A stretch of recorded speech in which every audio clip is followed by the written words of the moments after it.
Welcome wrestling fans, it's Wrestling Revolution Keaton here with an exclusive interview with the Barr merger. So, how did you first get into wrestling? It was 5 years ago. Keaton, good question on that. 5 years ago, I attended Be a Wrestler for 4 weeks, where you got to do all the rows, the drills, everything I've seen on your channel on YouTube, and I loved it.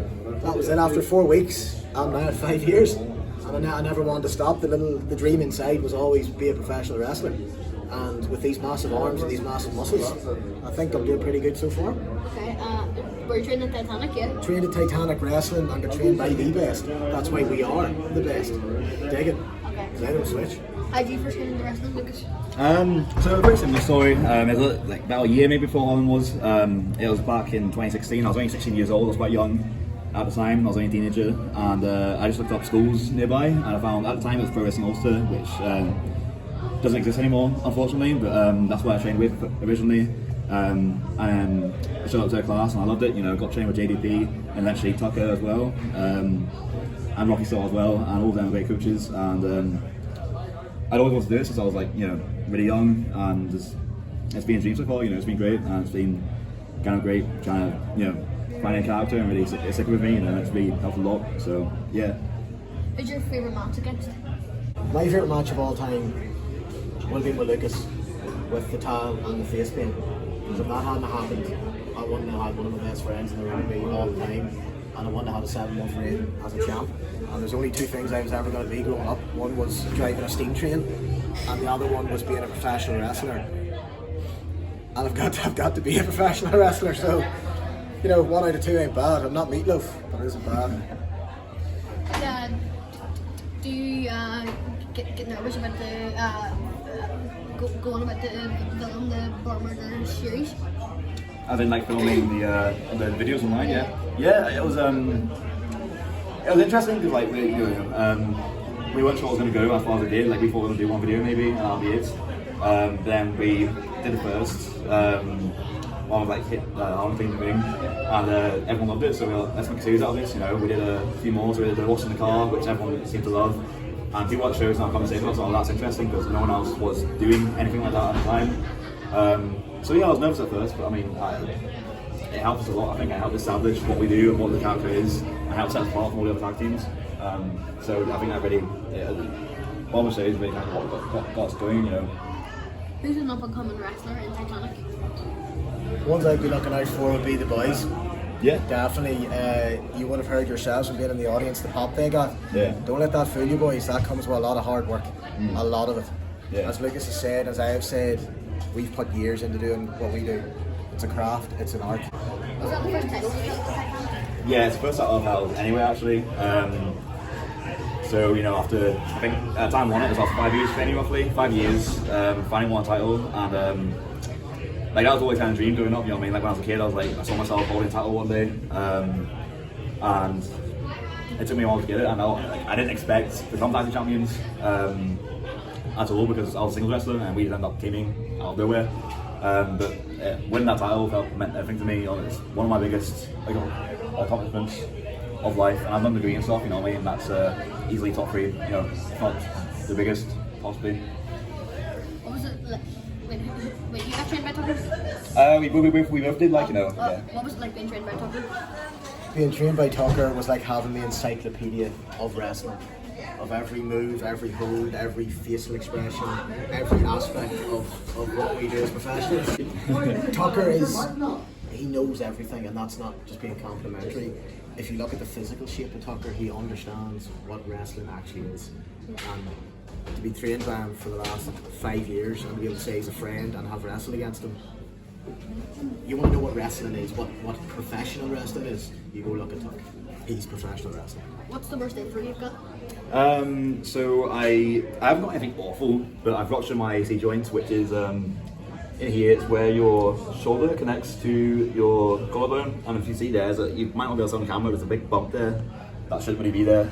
It's probably hard to see, but you can feel it. It's just that should not be there. It's kind of come up, and that just it only took about a month to recover from it. I was back in the ring within a month, but I went to the doctor about it. Like, I said to him, like, that's still there. Like, where's it going away? He was like, oh, it's going to stay there for the rest of your life. I was like, oh, okay. that's what it is. But luckily, I've never been out for a very long time with an ACL or anything like that. So fingers crossed, that's the way it stays. I know you came up with 2 really good characters, Harlan Wolf. That's obviously very good for Belfast, and the Barr as a heel is really a good tag team, one of Titanic's best tag teams in my opinion. So, what do you prefer, being heel or face? Come back to your other question, Keaton. We're storytellers. There's never do we prefer faces. What does the story prefer? We're authors of what the theatre is you see in the ring. That painful, physical, violent theatre. I've been a face. I've seen you cheer me as a face, and I've been a heel. But most of all, we're storytellers. That is what wrestling is. It is storytelling, and that's what we'll do. What does the story dictate? You tell us. You're the crowd. Have you ever wrestled in England? Aren't you from England? I'm half English, yes. I was born in Belfast, but I'm half English. My mom's English. I've yet to wrestle in England, and it's on the list. Definitely, I really want to. At some point, I'm probably gonna send some feelers out to some companies in England. I'd love to wrestle with Progress one day. That'll be on the list, definitely. There's lots of good stuff going over there. Scotland as well, we great for Scottish as well. ICW would be great to wrestle for at some point. So, definitely at some point I'd like to get across the waters, 100%. What's next for Lucas Lloyd Barr? Good question. I think it's just me and Harlan Wolf writing out the rest of the story, wherever it takes us. We're not entirely sure yet. Tune in and find out. But I think we're going to stick together for a while, definitely. I don't think there's going to be any sort of immediate breakup, because as a team we literally went from low mid carders to upper mid carders, and occasionally main evented. I main evented last night, so this team has made us twice the rest as we were beforehand. Both of us. I can definitely hear that one. Thank you. Do you not get sweaty when you used to wrestle in suits? Yeah, man. The first time I did that, it was I think it was a Halloween show. That was my first time I did it, and it should have bbeen cold because it was October, and I remember I got in there and I was just puffing red in the face, and my shirt got ripped, and I think the show after I did the same thing. I got blood on my shirt because I got a cut on my finger or something like that. It was just blood and white shirt, and it was awful. So I wanted to keep doing it, but I said to JDP, the boss, I was like, I can't do this anymore. I was like, I'm just going to wrestle. I'm going to wear the suit out, take it off, and then wrestle like this. And probably the best decision I've made. What advice would you give a young trainee like me?